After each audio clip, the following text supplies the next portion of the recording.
Good evening. My name is Thurman Greco, and this is Channel 23 coming to you from Woodstock, New York, Educational TV, and the name of this show is Let's Live with Thurman Greco. And it also comes to you after a time on YouTube. And we have a wonderful guest this evening, and she has already been telling me some secrets. So we're going to be sharing some secrets very quickly. And we have a very interesting story because her name is Amy Cason, and I found Amy in a meeting of the Dowsers. And I was just so impressed because I have been an active healer, a practicing healer, since about 1980. And the one career field that I have never referred to in all of my years is an herbalist. And the reason I have never referred to an herbalist in all of my books, in my blog, and shows, whatever, classes, Reiki classes, is because herbalism is something that works. And so you want to make sure that the person you refer is effective. That's a good word for it. I like to use that word, effective. Yes. It's one of my favorite words. And so I went to this meeting, and Amy gave a talk, and at the end of the meeting, I said, okay, since 1980, I finally found an herbalist. So Amy, start off by telling us, when did you know that you were an herbalist? How did this career field find you? Life. About 15 years ago, my husband and I were end-of-life caregivers for family members. We lost all three of them the first year. He was permanently disabled from a back injury, and I went into liver failure that year. I also had 5 migraines a week, which was my real problem. Like, the liver failure is fun and all, but 5 migraines a week makes it so you can't do anything in life. So, being what you could only be construed of as very not happy with the medical system after watching that amount of suffering, Bill looked at me and goes, you don't have to have headaches anymore. And I'm not sure what he meant by that, but I took it as, okay, cool, I'm going to go read every book in the library and everything I can ever find. And I did. I read and studied for about 10 years, probably 12 by the time I'd say stopped studying, but I still study. It's just now that I study, and it's intermittently with working and writing and consulting. So what you did was it took you 10 years to outgrow the book. Yeah, you could say that. I started getting into how health is created because nothing could really explain to me how health is created. Everything could tell me what disease was, but what health is not the same thing as disease. They're not the same thing. If Right. you ask how disease is created, you'll get all kinds of answers on how to create disease, but you will not get how health is created. So that was what I kind of started working on. And then living in the Adirondack Park, I had access to herbs. So I kind of fell into the whole herbalism thing. And then, I would say they were all around me. So the funny part of it was that my husband's also a mechanic by trade, if you will. So I would come home and tell him, oh, look, this herb does this. And he'd go, cool, how? And I couldn't answer that question. And he asked me that about 6 times before I figured out I had to go figure out how to answer that question. So I took a 6-year jaunt into physiology, nutrition, and biochemistry. And so that's where I really had my fun. And then I kind of came back into herbalism because at the core of it, herbs are concentrated sources of nutrients that are usable by the body. So herbs are just concentrated food. But so when you understand nutrition, then you can understand herbs, and it creates this whole fun little picture. And so I started teaching and writing because at some point I would go suggest somebody a book to read, and I'd have to give them 7 books to read. And nobody wants to go read 7 books. They want the answer. That's true. That's true. So I started teaching, and I wrote my first book, which I'm trying to get published now. That's called Attainable Health, and I'm trying to get that published. And now I'm writing my second book, which is an herb book. But I wrote my first book about how to create health because writing an herb book does no good if you eat McDonald's for breakfast, lunch, and dinner. So I had to write my health book so I could then turn around and write my herb book. So that's kind of how I got to where I am. Well, now, where are you at physically? You're in Thurman? Yes. And so if someone is ill and they want to be healthy, how do they find you? So right now, currently you can find me at Students of Time on Facebook, but my website should go live within the next, I'm going to say 3 to 4 days without question, which will be timeinabottleadk.com. So those would be the two best ways. And you said that you teach. I do. Tell me how you teach. Who do you teach? And is it a classroom? What is the situation? So I do teach in classrooms. I teach to groups of 10 or smaller. I don't like to teach big classes because I believe that teaching should be a dynamic flow of information. It's really important for me that the people that I'm working with ask questions. If you don't ask a question, then you don't understand. And if you don't understand, then there's really no point in what we're all doing here. So I keep classes really small. I teach in person 90% of the time. You can attend my classes virtually. So if you live in Seattle and you'd like to come to Thurman, New York, but you can't quite get here for class next Tuesday, so you can attend virtually. And then with the website, you'll be able to order classes just so that you can do them at home. I also teach private classes, so one-on-one if you wanted your own private class. I think that's very, very interesting because when I first started teaching Reiki and reflexology, the way that and I think it's still taught that way, is if you want to teach a Reiki class, you need 25 people. And I did one of those. Oh, really? And after that, once I became a Reiki master teacher, I did one of those. And after that, it went down to about 6. And the same thing with reflexology. Yeah. Since probably my second hour of teaching, I realized that when you teach in a group that's larger than about 6, and I'm down now to like 2 or 3. Oh, really? Oh, yeah, and much prefer 1. Yeah, there is a very definite cutoff at, say, 3 to 4 people, even 6 to 8. Anything above 10, and you're getting into something that's, I would call it more like a lecture than an actual dynamic discussion. Right. And I really like the dynamic discussions. It's really important to learn how health is affecting your life. And if you're not asking questions about how your health is in your life and how your life is being lived, then it doesn't really make sense at the end of the day. How do your students find you? Oh, that's a good question. Karma? I don't know. I don't know. That's kind of a good question. Are they local with you? Where are they now? So some of them are. A lot of my students did originally come from Thurman. I had quite a group. Winnie actually, I was doing consulting for a time, and then Winnie was looking for a class because the foraging class at the co-op, the Cornell Cooperative Extension, was full, and she was looking for a foraging class for her and her grandson. So she had a group of people, and I went and taught there, and then I taught that same group, and I still do teach some of them, but I taught them solidly for 3 years. Right. Most of them. Okay. So you find your students, and they just kind of stay with you for the most part, yeah. Until they're ready to move on. Exactly.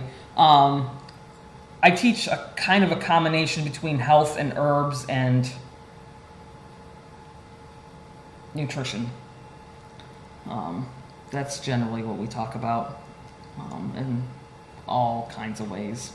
Well, nutrition to me is such a vague thing. To me, an herb is not vague. An herb is, you'd use peppermint for whatever, or what you said. We were talking about water a couple of minutes ago, and so that's pretty cut and dried. Yes. But nutrition is just kind of like this. You know what's really funny about that? So one of the things I actually explained to my students is part of the reason nutrition is like that is because it's a really new science. Nutrition didn't evolve as a science until the middle of the 1700s, where math has been a science since like at least 2,000 to 3,000 years ago. So if you think of what math must have been like 3,000 years, like they were constantly going, oh wait, that formula doesn't work anymore. Now we're just going to do this one. So with nutrition, you're constantly getting this new bombardment of information. And what was true yesterday might not be true tomorrow. And it's really just because as a science, it's literally just so young that, you know. You know, that's very, very true. And I know that whenever I talk to people, because I do give talks, one of the things that always comes up is, well, what kind of diet should I follow? And it's like, wait a minute, you know, this week it's this, and then in 2 months it's that, and then in 3. But that is true, and this is the confusion that we have now with the pandemic. Yep. It's kind of like real time, and people are having trouble absorbing the changes. Yes, and it's a very, for lack of a better word again, dynamic flow of information. But that makes it interesting. It does. It makes it much more interesting. And the truth about, you know, what to eat and what your diet should be, the truth is that if you live here in the Northern Hemisphere, that answer is not the same as if you live in Southern Florida. You should not be eating the same thing at all. Or even, you know, the Arctic to even where we are here. There's just slight differences that change what we should be eating and what we should be eating. Well, let me ask you something. If you live here in New York State and you should have a particular diet, and then and this happens to a lot of people in their 60s, they move down to Florida, do they change their diet then? Most people don't, but what you probably do that you don't even recognize that you do is inherently you eat more raw food because it's more cooling. So when you go down to Florida, you are not making dinner that's taking 3 hours in the oven. You're not making a pot roast that's potatoes and carrots and meat. And that stuff's all acidic, which is a good thing because it creates heat in your body. So in the winter up north, it's awesome to have a pot roast. In Florida in July, you do not want a pot roast. So even if you don't do it consciously, subconsciously, you most likely eat a lot more raw food. You probably eat a lot more fish and seafood because it's lighter protein. So a lot of it is just inherently natural, which is cool. That would be the easiest thing to say, because the biggest thing about the difference between up north and down south is really just about the amount of raw food that you'd want to eat. Because raw food contains more water. Now, there's a fun fact for you.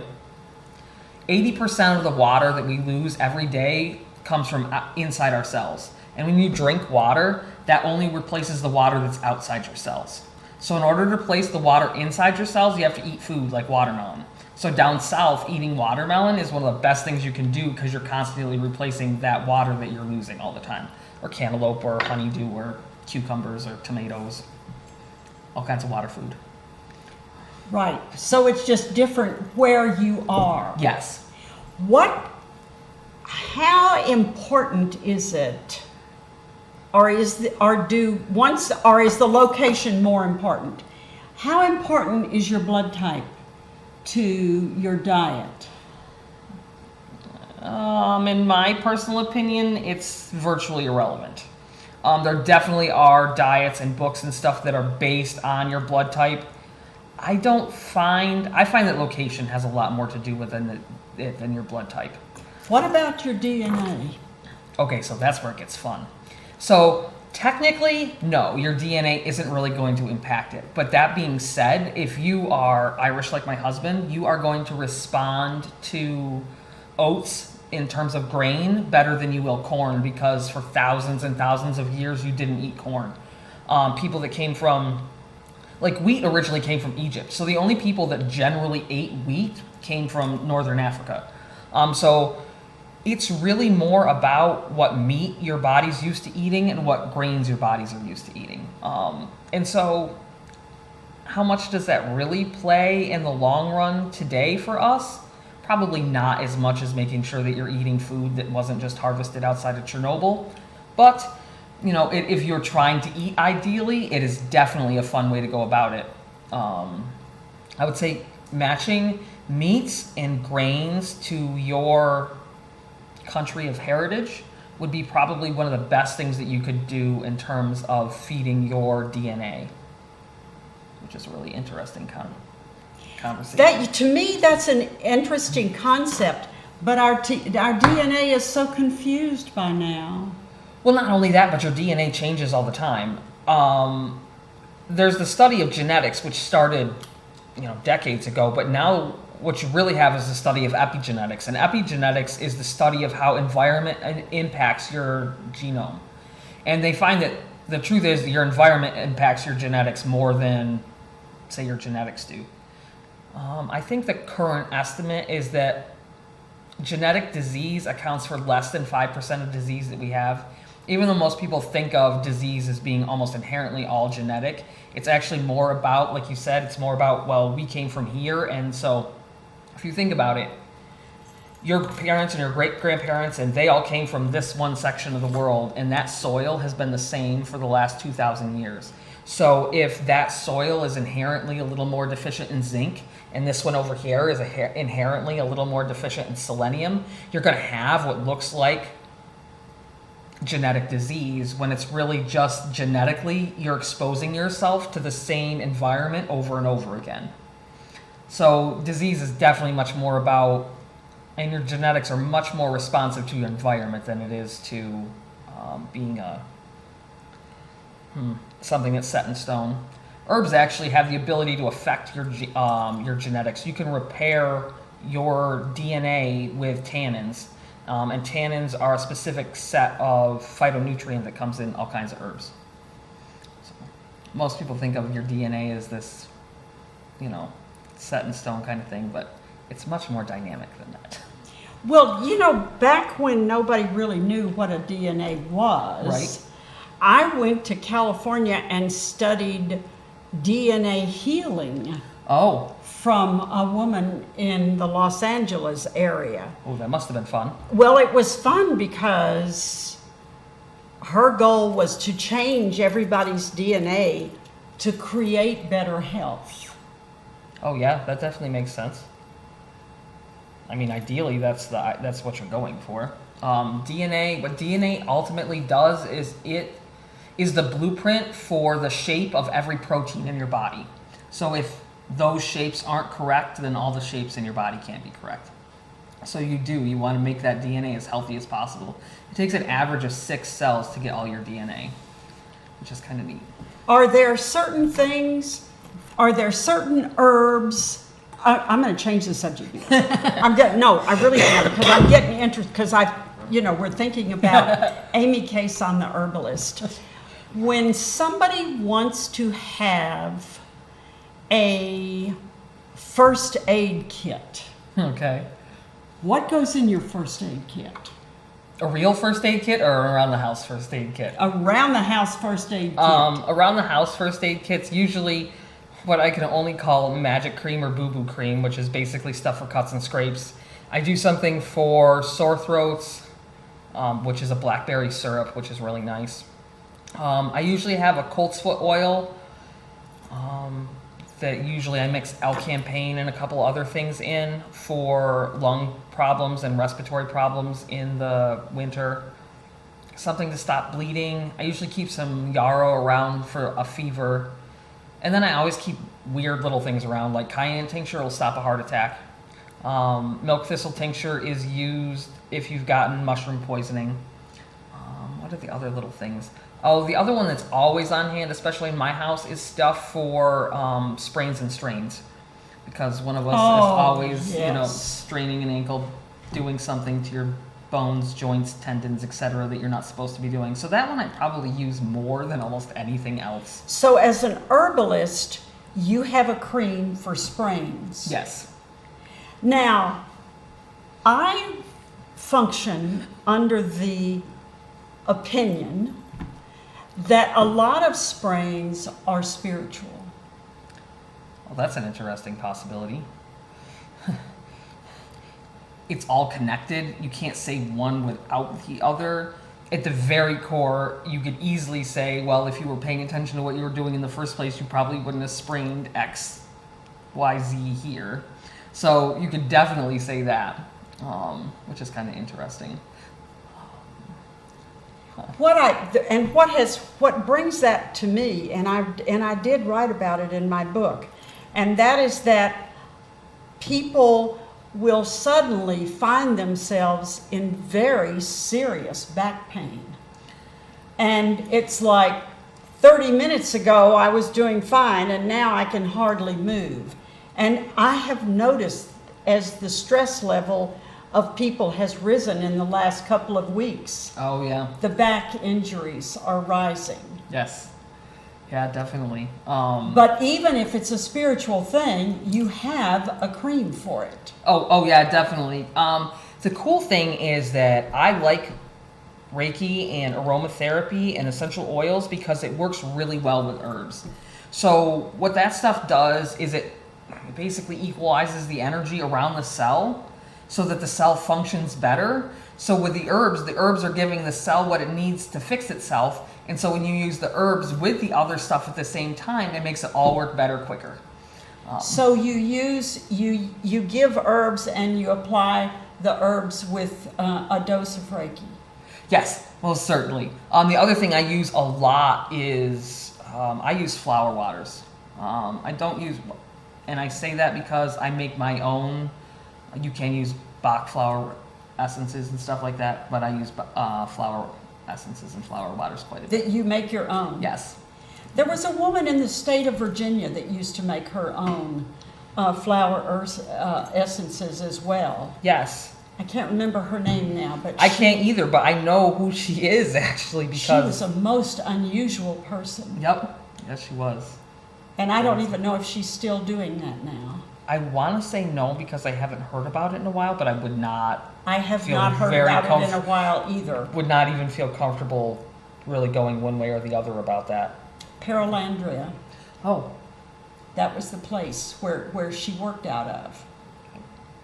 Very nice. And I was not gonna get to went that. once to Pearlandria to see it, and she made all of her essences in a very small place. Yeah. So your flower essences come from the area of Thurman Yes. Yeah, because I use only fresh flowers when I do that. that you have foraged Yes. for. Yep. Yeah, a lot of my stuff comes out of my own yard. Wow. So I take it in your own yard you don't necessarily cut the grass? Oh no. Actually, Bill was no longer allowed to mow the lawn many, many years ago. That's wonderful. It That's kind wonderful. of started out with, okay, you can't mow by this plant. And then it was, well, you can't mow by this plant. And then it was, well, maybe you just shouldn't get the lawnmower out this year because there's too many other plants. Just don't do it. Yeah, so no, he doesn't mow. It does make our yard look kind of like I think it looks like a forest. And I know where everything is and I know what it is, but you know. Well, but it's your forest. Exactly. And this is your career. And you need to know where these plants are. I do, and I love it. I love being able to go outside and be able to find whatever I'm looking for. Did you begin, when you began to be interested in herbs, what were some of the first ones? The first few I started to play with were plantain, yarrow, echinacea, lavender, and yellow dock. I use all of them except yellow dock now. Yellow dock, I learned afterwards. What yellow dock actually does is it releases stored iron from the liver. So most herbalists use yellow dock as a blood builder, and it builds blood because it releases all that iron from the liver, except that your liver sequesters iron if you have cancer or if you have an infection. So the fact that your liver is sequestering iron, it's doing it for a reason. So to use yellow dock that turns It's around, not good. No, it's generally a bad idea. So I don't use yellow dock now, but the rest of them I use quite frequently, actually. Plantain and yarrow are two of my favorites.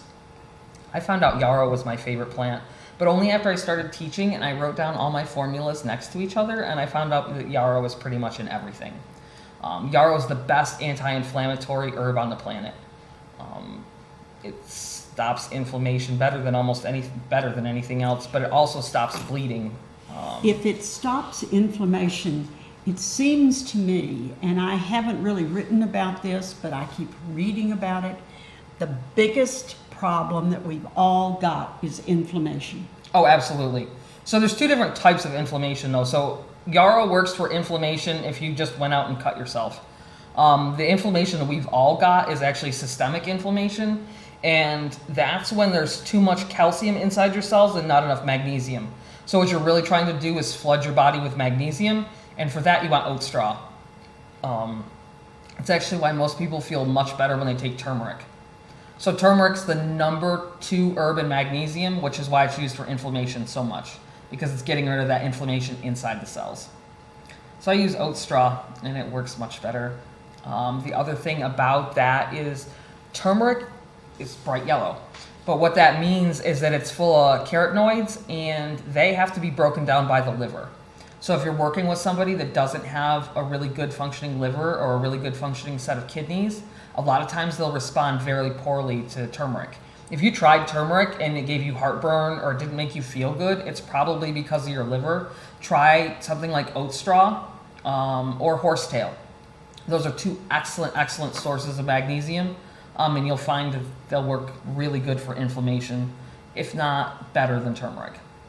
So what you're saying is you don't go and buy a bottle of magnesium tablets. No. The problem with magnesium tablets is that in order for nutrients to get inside your cells, they have to go through the process of soil mineralization. And that means that a mineral in the soil has to come in contact with a bacteria and a piece of water, and then that changes the shape. And then once that's changed shape, it can actually get inside the plant cell and inside your cell. If that process hasn't happened, it can't get inside your cell. If it can't get inside your cell, it's just waste for your body to deal with. So no, like calcium, most calcium tablets are made out of what can be equivalent to chalkboard chalk. Definitely hasn't gone through the process of soil mineralization. Not very helpful. Just really more work for your kidneys at the end of the day. So how is a person to decide? You're using all of these different plants and you're referring to all of these different names and things. How are you to know what to get? Oh, that's a very difficult answer. I don't know the answer to. Study. Find a source you trust. Find a source you trust. Okay, tell me, what is a source you trust? Me specifically? Anybody. Mountain Rose Herbs is a very decent source. Jean's Greens, I don't know if they're still here. They used to be in Troy. She used to have really good herbs. What you're looking for is you're looking for the herb to be whole. So you don't want it to be ground up. You don't want it to be in a capsule. You don't want it to be sold by a big corporation, because big corporations tend to substitute different plants for the plant that they say it is. They also have a really nasty habit of not picking the plant at the right time. So echinacea, for example, has to be, and almost all other herbs have to be grown for at least 3 years before they're medicinally potent. So big corporations that aren't so concerned about purity, if you will, they'll pick stuff before it's ready. You want to make sure it's whole. You want to make sure it wasn't picked before it was ripe. Anything that comes into this country has to be irradiated. So you want to make sure that it wasn't irradiated if it was brought into the country. That's why foraging for yourself and, finding a really good herbalist, generally a better way to go about it. It's really hard to get good herbs. For an awesome really example for that is Ashitaba is the #1 herb in antioxidants in the world. Except that Ashitaba is an annual plant that only grows in Japan. So since Fukushima, you really can't get good quality anything out of Japan. Definitely not antioxidants, because antioxidants are what are used to eliminate the damage from radiation. So you're not getting a good quality source out of Ashitaba anymore. So now sage is basically my #1 herb in antioxidants. And it's my #1 herb now because the one from Japan, it'll be 25 years before that's even viable again. If that. So when you sell herbs, this is what you sell? You sell these little bottles? I do. This is actually a really small bottle. My dry herbs usually come in a little bit bigger than this. This is probably good for a month if you're not taking it every day. A month would be just a double size this. This is actually for regenerating the nerves. This has got all kinds of stuff in it to stop nerve pain and to actually rebuild nerves and get rid of scar tissue on nerves. One of the biggest problems with nerve pain is scar tissue. And scar tissue specifically builds up on nerves. And lavender is one of the best herbs for eliminating scar tissue from the nerves. So these always have fairly decent amounts of lavender in them.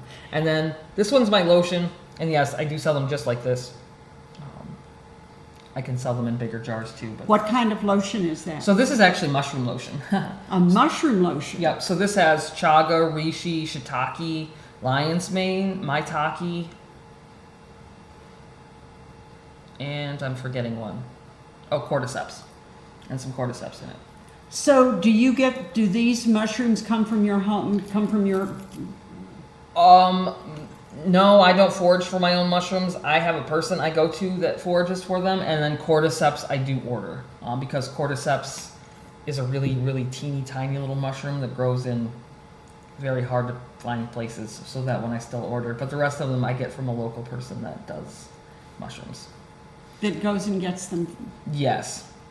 And I'm going to say that, and then I'm going to say this. If you do that, please be very, very, very careful. This was the first year I foraged mushrooms. I started learning about them a few years ago, but this was the first year we went and actually picked our own and foraged them. When I started working with mushrooms a few years ago, I had a woman that came to me and said, here's some chaga. I just went in the woods and picked it with so-and-so. He owns his own mushroom company in Florida. Except that this is definitely not chaga. So even if you're using mushrooms and you don't know how to go forage for them yourself, it's still really important to know what they look like. So if somebody brings them to you, you can still know it's the right thing. Mushrooms are some mistakes you can only make once. Okay. That is generally the phrase I use when I start my plant walks and all that stuff like that is some mistakes you can only make once. And that's a pretty accurate statement. And plants and mushrooms do not have big neon signs and little colors that say, hey, I'm poisonous, like snakes and spiders do. No, these little things look just like something you want to go play with. So if you're not more than 100% sure of what you're playing with, you shouldn't pick it. And my general rule of thumb now is that if you wouldn't give it to the person that you care most about in the world, you shouldn't play with it. Because we're generally very cavalier with ourselves. We'll do things that we just shouldn't do. But with the people that you love the most in the world, you tend to be a little bit more cautious. So I tend to advise people not to be picking things that they're not, above and beyond sure of what they're playing with. Now, what is this? So this is irony at its core. This is a pestle and mortar from 1590 that is from my husband's family. It came from his grandmother and her mother, et cetera, years and years back, and he had that when I met him. So it just kind of turned out that this is what I turned out to do, and I think that's really cute. But it's a very old pestle and mortar, and when women had nothing else to do for the day, what they had to do with their herbs was, after you went out and picked them, and then you spent 3 weeks plus drying them, you would put them in something like that and have to grind them. And actually, that one's not too bad, but the ones that they used when they were serious would be like... The big ones. Yeah. They would be almost the size of our baking sheets, and they would just roll them, and you would spend your whole day crushing herbs. So it's an awesome little story, but I very hardly ever use a pestle and mortar. What do you use? I either grind it by hand or I have a coffee grinder. And my coffee grinder, I have one that's electric, but I have one that you do by hand. And that's the one. So I don't like to add electricity to anything I don't have to, because it changes the electrical magnetic field and et cetera, et cetera. So I tend not to add electricity to anything I don't have to.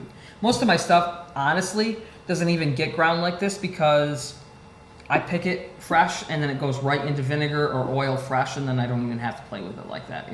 I put it in a jar with some scissors and I cut it up with my scissors, and that's all it takes. And then I strain it out from the vinegar or the oil. One of the things that was kind of interesting was because my husband was disabled and he now does construction, so he's one of my favorite bragging stories. and I was sick, if it wasn't extremely easy, it didn't get done. So what I found was I didn't spend a lot of time in front of the stove making tea. I would infuse stuff into vinegar or infuse it into oil, and then I could just put it on. Or you can use foot baths with vinegar too. It was just a lot easier and it required much less energy than, constant standing in front of the stove and making 16 cups of tea every day. Right. So, what were some of the first things that you learned to make and use? Ooh, that's an interesting question. Well, one of the first things I did was stuff for bites and stings. And I used plantain and yarrow for that. And then we actually have brown recluse spiders in our yard and our area. So I quickly found out the specific stuff you need to get rid of brown recluse bites. That was probably the first. Sprains and strains would have been the other one. Starting to work with, say, horsetail and cleavers and stuff that really works with connective tissue.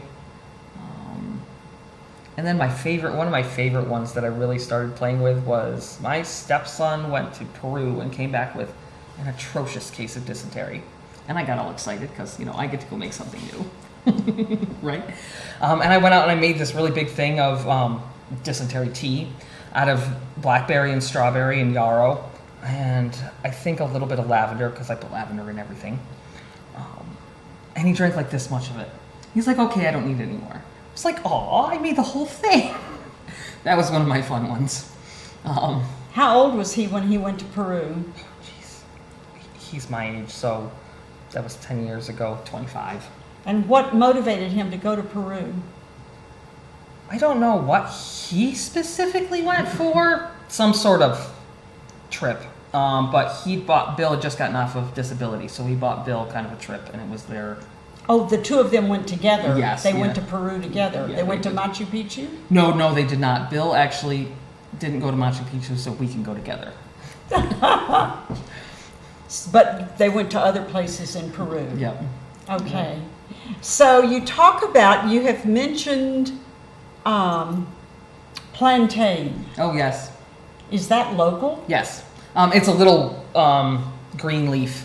Plantain's also the banana thing, but it's actually a little green leaf. Plantain's amazing. It grows everywhere. There's a type of plantain that grows in Australia. There's one that grows in Ireland that they call stag's horn plantain because it actually looks like a deer's horn. Around here we have broadleaf and narrowleaf plantain. I prefer broadleaf just because it's bigger and I have to collect less of it. But you do have it. Oh yes, definitely. In the area. Oh yeah, you'll find it. I could, if it wasn't dark outside, I'm sure we could go outside and find it. So it grows wild? Yes, absolutely. What do people do about ticks? Well, there's a couple things you can use as spray. Ticks specifically don't like stuff like the smell of lavender, the smell of lemon. I have a tick spray I have an afterbite cream that I use, basically, because I'm always crawling around in the dirt and on the ground, and I will go outside bare feet. It just is what it is. So at least once a year I'm getting bit. The big thing for ticks is... Yeah, I have an afterbite cream. That's what I would say. Make sure you've got a really decent antimicrobial to use afterwards if you get bit. What do you mean by an antimicrobial? Well, the problem with ticks is that they carry Lyme disease, and Lyme disease is a spirochete bacteria, but then it also usually comes with its own set of parasites and so you get Lyme and then you get co-infections with Lyme, so using one herb that kills off Lyme isn't big enough. You want, say, oregano for the Lyme, but then you want to add lavender because it gets rid of fungus. You want to add goldenrod because it also gets rid of fungus, but it increases your kidney function so your body can actually get rid of all the stuff it's supposed to be getting rid of. Berberis is it's a really supreme antimicrobial. It kills viruses, bacteria, parasites, protozoas, amoebas, any creepy crawly little thing that's not supposed to be running around somebody's body. So that's what I say when I mean antimicrobial. And that's kind of why. Because there's so many more creepy crawly little things than there should be. That's one of the things that I found interesting many years ago, I lived in Mexico. And I lived in Venezuela. And in both Mexico and Venezuela, we did know about parasites. Yep. We did know. And I had, at one point, I had parasites. Everybody I knew had parasites. I mean, it was just something that we did. Yeah. And nobody ever mentions them up here. It's like you cross the Rio Grande River and parasites just sort of evaporate or something. That's they're considered a third world disease. Right. We're too affluent to have parasites. That's apparently. not true. Oh, absolutely not. Without question, absolutely not. On so many disturbing levels. Black walnut's one of the best things to run around with for that. But yeah. So if somebody comes to you, let's say somebody comes to you and they want, I don't know, whatever. It's a new client. And do you ever what is the first, wait a minute, let me back up. Do you have something that you give to all of your clients in the very beginning? In other words, is there a disease or an affliction or something that you figure everybody's got when they show up? Yes, everybody's deficient in magnesium and potassium. Okay. Right off the top. So that's the first thing you do? Absolutely. Without question. And you don't give them magnesium pills? No, absolutely. I have an oat straw alfalfa horsetail concoction that I use. And this is a powder? Yep. It's a powder? It is. And do they put it in capsules? What do they do? They make it into a foot bath. Ah, wonderful. So they make it into a foot bath? Yes. And they soak their feet in this kind of warm solution? Yep. For how long? 20 minutes to 2 hours. 20 minutes minimum, 2 hours if you sit down to watch a movie, and that's how long before you stand up. So that's the first thing they Yeah. have to do when they come to see you is Yeah. have a foot bath. Well, that doesn't sound too bad. No. That sounds lovely. No, I actually do almost everything I do is foot baths and lotions. So Really? on average, I found that a foot bath is about equivalent to drinking 3 cups a day every day for 3 weeks. 3 cups of what? Tea. Oh, wow. Yep. One foot bath. Yep. So they absorb whatever they need through the skin. Yes. So what happens is if I made you a tea to drink and you drank it, all those nutrients would get into your stomach and then it would get into your blood and your liver would break down all of those nutrients. Yes. And that sounds like a good thing, except that a lot of those are the phytonutrients that we're trying to get to your cells so that they can help your cells rebuild themselves. So a lot of herbalists put things like ginger and black pepper in their formulas to help the liver not break their stuff down. The flip side to that is if you soak your feet, you make a really strong tea, and what a really strong tea is put a half a teaspoon to a tablespoon of tea into 8 ounces of water and let it steep for 16 hours. Okay. Basically overnight until tomorrow when you get a chance to sit down and do your foot bath. But so the reason that your foot bath works better is because then that liquid goes directly basically into your blood and into your lymph system. And then those nutrients, in general, water will pass through 100 cells before it delivers all its nutrients. So it'll deliver all those nutrients to all the cells before it gets to the liver, and the liver can break all that stuff down. So it's so much more potent when you do it topically. That's why the lotions work too. It also tastes better that way. That's very interesting. So that what you're saying is that when you treat somebody with herbs, you want to go through the skin. It's generally much more effective that way. Than swallowing a pill. Yeah, generally much more effective that way. And how do you, now we talked a few minutes ago, there are people who come to Mowers Meadow and they buy turmeric. Yep, it's very common. And now, are they going to have a turmeric bath, or I'm sure they take the turmeric home and put it in pills. I'm sure they do too, because if you put a lot of turmeric on the outside of your skin, you're going to turn yellow. Yes. But is that a more effective way? Most certainly, absolutely, without question. Turmeric is actually exceptional for protecting the DNA from damage. Like most people use it for inflammation, but if you were going to use it for something besides that, it actually has the ability to protect the DNA. So if you decided to go play around in Fukushima tomorrow, I'd take my turmeric. Okay. But so you're saying that when people buy herbs, that they should try for the foot bath. Yeah, you really want to look for something that's a whole herb, not something that's been powdered and capsuled.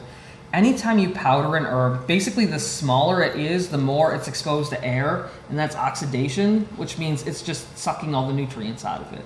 So you want it in as whole a form as possible.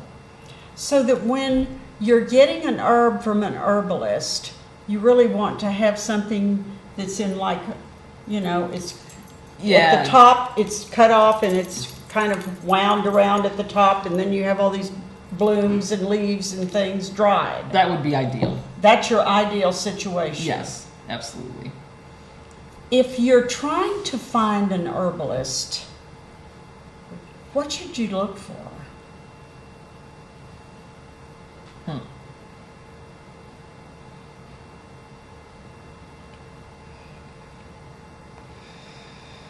Somebody that understands how herbs do what they do. There's a lot to be said for tradition, and tradition is absolutely amazing. But it's really important, like we said about the yellow dock, to understand why herbs do what they do. It's great to build blood in the body, but you can use blackberry to build the blood. You don't need to use yellow dock, and to run around using yellow dock. And the thing about that is, even the contraindication books that you have to buy as a business person to label your stuff don't tell you those things about yellow dock. So understanding what an herb does would probably be one of the, and how they do that would probably be one of the biggest things I would say to that. What should you look for in an herbalist? Well, yeah. Say you have found an herbalist. Say a new herbalist has moved into town, and you're going to go see this person, and you don't know anything about this person, and you knock on the door and you go in. Right away, what's going to tell you right away whether they should make sense. They should make sense. If what they're saying doesn't make sense. Okay. All right. Now, how many herbalist schools are there? Ooh, well, probably hundreds at this point. You can go to quite a few to become a master herbalist through the American Herbal Guild. The two most prevalent right now, there's the Chestnut School of Herbs, and that's online in North Carolina. And then there's a couple really big schools that you can go to out west. That's what I would say. Generally, anybody that is a master herbalist will start something and start a school that certifies other master herbalists. You can go to the American Herbal Guild website, and it will give you a list of anybody that's a certified master herbalist. So if an herbalist is serious, then she's probably sharing her wealth. She's sharing her knowledge with people. Absolutely, without question, in my opinion. So that's one of the ways that you can tell. I would say so. They should be actively trying to help people. It's what they should be doing. So what about a health food store? In what sense? I don't know. Health food stores are full of all kinds of fun things. Yes. One of the best things that they're full of is sea salt. And if you're going to really do anything in your life in terms of, well, we talked about being everybody's deficient in magnesium and potassium. If you're going to do one thing in your life, switching to sea salt or unrefined sea salt, let me rephrase that, is unrefined sea salt is the best thing you could ever do for yourself. Table salt is elemental sodium and elemental chloride, and elemental sodium, and when you eat table salt, your stomach breaks it down into exclusively elemental sodium over here and elemental chloride over here. And if you want to have some fun, you can go to YouTube and look up what happens when you put sodium on contact with water and it explodes, just for fun. So when you eat table salt, you're causing molecular mini explosions in your blood all the time. So and that's where all the damage comes from, and then you get plaque, and then you get heart attacks, and then you get all kinds of fun stuff. So one of the best things you can do is switch to unrefined table salt. And I say, or unrefined sea salt. And I say unrefined because Morton has figured out that we're all buying sea salt. So they now make sea salt, except that it's still white and exactly the same as the rest of it. So you're looking for something that's got color in it. It doesn't matter if they call it fleur de sal or Hawaiian sea or Hawaiian salt. No, not Hawaiian. Hawaiian's the one you don't want. Really? Yes, because Hawaiian salt has either clay or charcoal added to it, and it's basically added to table salt or to kosher salt. So it's minerals that your body still can't use. So that's the only time that the colored salt doesn't apply, is if it's Hawaiian. Is there an American salt that is good? Oh, you know, for some reason, I believe somebody just told me they're harvesting some out of Utah. That's what I was thinking about, and I don't remember the name of it, but there is a company that is harvesting some sea salt out of an ancient bed in Utah. Yep. But how do you know whether, and how do you know if you buy kosher salt? And you see so much Himalayan pink salt. That all comes out of Pakistan. Well, I'm just thinking, there is so much of it. Himalayan sea salt, it must be half the planet. I do believe there are some quality issues with Himalayan sea salt. That would stand to reason, but I've never looked into it. I personally prefer Celtic sea salt. So you can get Celtic sea salt. Yeah. So Celtic sea salt is hand harvested off the coast of France, because apparently they don't have much else to do that day. So that's my favorite. It's a gray salt. The only thing about it is that it's kind of damp. Right. So I put it in a jar and leave it open, exposed to the air. Right. And, you know, that's the only thing about it that I don't like, and it's a don't like loosely. But that's the one I use almost all the time. That's what you use, is a Celtic sea salt from France. Yes. And do you get that at the health food store, or where do you get it? I do get it at the health food store, but you can get it online at selinanaturally.com. I think it's SELINA. Naturally. Yep, that sounds about right. And that's my favorite. And the reason I like it better than the Himalayan is because you can keep adding it, and at no point will you go from there's not enough salt to way too much salt. It's so gradual that you'll never like bypass that line of I've got way too much salt in my food now. Yes. And the cool thing about salt is that it's actually, especially sea salt in this case, is it's actually a concentrated set of minerals. It's like actually one of the best mineral supplements you could get for yourself. So when you add salt to your food, you're actually increasing the nutritional content of your food. As long as you're using sea salt and not Morton's table salt or whoever else's. Yes, and then of course there's kosher salt, and I've been curious about that as well. Kosher salt is just table salt that's cut in a different size. Right. Right. So it's the same in terms of chemically. It's the same. Yep. So you're better off with the Celtic sea salt. Yep. What about cooking herbs? I cook a lot with herbs. Most of the herbs that we cook with are kind of stuff that you would have cooked with, 25, 50 years ago. Lots of sage, thyme, oregano. I use winter savory quite often, marjoram. I put herbs in everything. One of the easiest things I do, though, is I make a raw vinegar, and then I make an oil, and then I use that as a vinaigrette on my salad dressings. So I put so I'll put oil, and then I'll put say periwinkle in the oil because periwinkle is really good for your brain. But then I'll throw some sage and thyme in there to make it taste good. And then in the vinegar, I'll put some, horsetail because that's really, really good for bone density. But then again, I'll throw some oregano or some vinegar or some thyme in there to make it taste good, and then I'll have a salad dressing.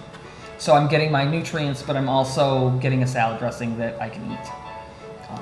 So you have herbs that you use for cooking. Are they actually different from the ones? No. So if a person who comes to you and is buying herbs for a sprain in the shoulder or the foot or whatever, would they also buy herbs for cooking from you? Yeah, absolutely. So you have in your garden the parsley, sage. Yes. Yeah, parsley, sage. I don't grow rosemary because it just won't. It's a zone 8, and try as I might, it dies on me every year. So I don't. But yeah, I grow quite a bit of the parsley and the sage and the thyme. I love the winter savory. Winter savory is like summer savory, only it's a perennial, so it's a little bit stronger. Those are some of my favorites. We just have a few minutes left. Can you talk for a few minutes about the chemicals in our earth? Ooh. Yeah. Yes, but thank you for only limiting me to a couple minutes. That's one of the most disturbing things that there really is. One of the amazing things about herbs is that by going back to herbs, you by default will eliminate a lot of chemicals. You can make your household cleaners with chemicals instead of going out to buy them. The truth about chemicals is, if we all stopped buying bleach tomorrow, they would stop making it. So it's about us learning to use different things as much as it is figuring out what to do with all these chemicals that we've got running around the planet now. Minimizing chemical exposure is probably one of the most important things that you could ever do for yourself. Chemical exposure is extremely detrimental to our health on pretty much every level. Infertility and fertility is going to be a huge problem in the coming decades because of... Listen, girl, we've only got 3 minutes left. Well, thank you for keeping me short on that one. But we could do a whole program on that. Oh, absolutely. What I would like for you to do is use the last 3 minutes to tell everyone your name, how to reach you, how can we take classes from you, how can we find you? Okay. So my name's Amy Cason, and you can find me at Students of Time on Facebook, or my business on Facebook is Time in a Bottle. That's T-H-Y? Yes, T-H-Y-M-E, like the plant. Time in a Bottle. Yep. My website should be up in the next week, and that will be timeinabottle.adk.com.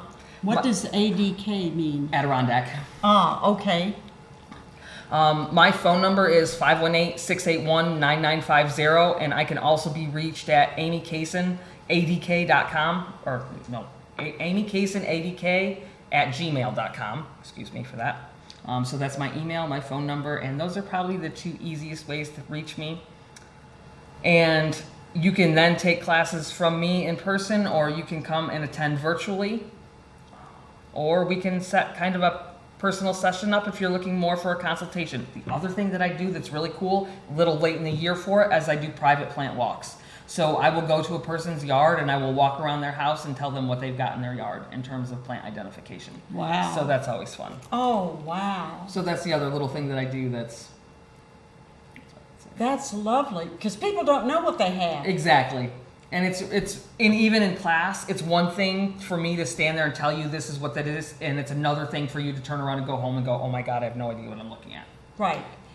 Listen, Amy, it's been wonderful to have you. Oh, it's been so much fun. I am so hoping that you can return. Oh, I will. But in the next minute, can you tell us again your name, your telephone number, and where you are on Facebook? My name is Amy Cason, and I am on Facebook at Time in a Bottle. That's T-H-Y-M-E, Time in a Bottle.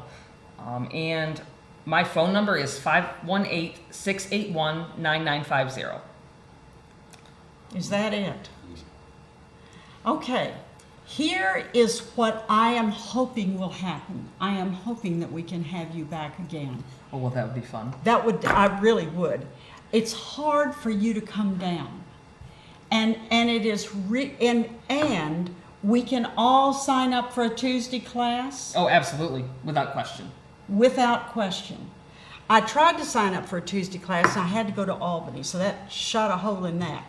But I have a feeling that your classes are each individual. Yes. So that they are a unit unto themselves. They are. And so if you miss one, you can still connect into the others. Yes. Yeah, all my classes are completely standalones. You don't need to have any kind of or experience or previous class experience to come sit in any of my classes. I make sure they're all standalones. Now, why did you pick, is it all over? It's all over. Thank you very, very much. This was wonderful. It was. Wasn't it wonderful? It was a lot of fun.